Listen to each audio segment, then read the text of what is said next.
ഒരുമിച്ച് ദൈവത്തോട് പ്രാർത്ഥിക്കാം. കർത്താവിന്റെ വേലയിൽ പ്രിയ ദൈവദാസന്മാർ യുഎസ്എയോടുള്ള ബന്ധത്തിൽ ആയിരിക്കുകയും നമ്മുടെ ഇന്ത്യയുടെ ഒരു സ്റ്റേറ്റായ തമിഴ്നാട് സ്റ്റേറ്റിലേക്ക് കടന്നു വന്ന് പ്രിയ ദൈവ സഹായമെന്ന ദൈവദാസനോട് ചേർന്ന് അനുഗ്രഹിക്കപ്പെട്ട ശുശ്രൂഷകൾ ഇവിടെ നിർവഹിപ്പാൻ ദൈവത്തിന്റെ പരിശുദ്ധാത്മാവ് കൃപ ചെയ്തല്ലോ.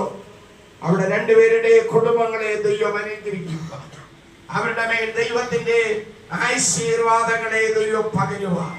അവരുടെ മിനിസ്ട്രി ആയിരങ്ങൾക്ക്, പതിനായിരങ്ങൾക്ക്, ലക്ഷങ്ങൾക്ക്, കോടാനുകോടി ജനത്തിന് ആശ്വാസമായി തീരുവാൻ നമുക്ക് ഒരുമിച്ച് ദൈവത്തോട് പ്രാർത്ഥിക്കാം. മഹാപരിശുദ്ധനായ ഞങ്ങളുടെ ദൈവമേ, സ്വർഗീയ പിതാവേ, ഈ അനുഗ്രഹീതമായ നല്ല നിമിഷത്തിനായി ഞങ്ങൾ അങ്ങയെ സ്തുതിക്കുന്നു. പോകുവിൻ, ചെന്നായ്ക്കട നടുവിൽ കുഞ്ഞാടുകളെ പോലെ ഞാൻ നിങ്ങളെ അയക്കുന്നു എന്ന് പ്രസ്താവിച്ച കർത്താവിന്റെ വേലയുമായിട്ടുള്ള ബന്ധത്തിൽ അവർ കടന്നു വന്ന ഈ 3 ദിവസങ്ങളിലും കർത്താവെ ഞങ്ങളോടൊപ്പമായിരുന്നു കൊണ്ട് എടുത്ത ക്ലാസുകൾ ഞങ്ങളുടെ ജീവിതത്തിൽ അനുഗ്രഹമായി തീർന്നതുപോലെ അവരുടെ കുടുംബ ജീവിതവും തലമുറകളും ദൈവത്താൽ അനുഗ്രഹീതരായി തീരുവാൻ ദൈവത്തിന്റെ പരിശുദ്ധാത്മാവേ നീ അവിടുന്ന് കൃപ ചെയ്യുമാറാകണമെന്ന് പ്രാർത്ഥിക്കുകയാണ്.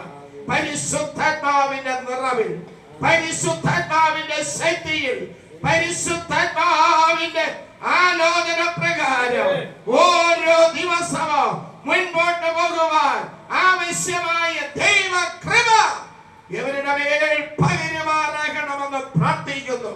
അവിടെ ആരോഗ്യവും അവരുടെ സമയവും അവരുടെ സാമ്പത്തികവും ഇതിനു വേണ്ടി ചിലവിടുന്നത് നിമിത്തം കർത്താവേ, നിന്റെ വചനം പറയുന്നു 10 തലമുറ വരെ നീ അനുഗ്രഹിക്കുന്ന ദൈവമെന്ന്. അങ്ങനെ ഒരു വലിയ അനുഗ്രഹത്തിന്റെ ഉടമകളാകുവാൻ ദൈവദാസന്മാരുടെ മേൽ ദൈവകൃപ പകരണമെന്ന് പ്രാർത്ഥിക്കുന്നു. ഞങ്ങളെയും അവിടുത്തെ കരങ്ങളിൽ ഏൽപ്പിക്കുന്നു. യേശു ക്രിസ്തുവിൻ നാമത്തിൽ തന്നെ പിതാവേ, ആമേൻ. നമ്മുടെ കർത്താവും രക്ഷിതാവുമായ പിതാവായ ദൈവത്തിന്റെ സ്നേഹവും പുത്രനായിരിക്കുന്ന യേശു ക്രിസ്തുവിന്റെ കൂട്ടായ്മയും ആശ്വസിപ്പിച്ച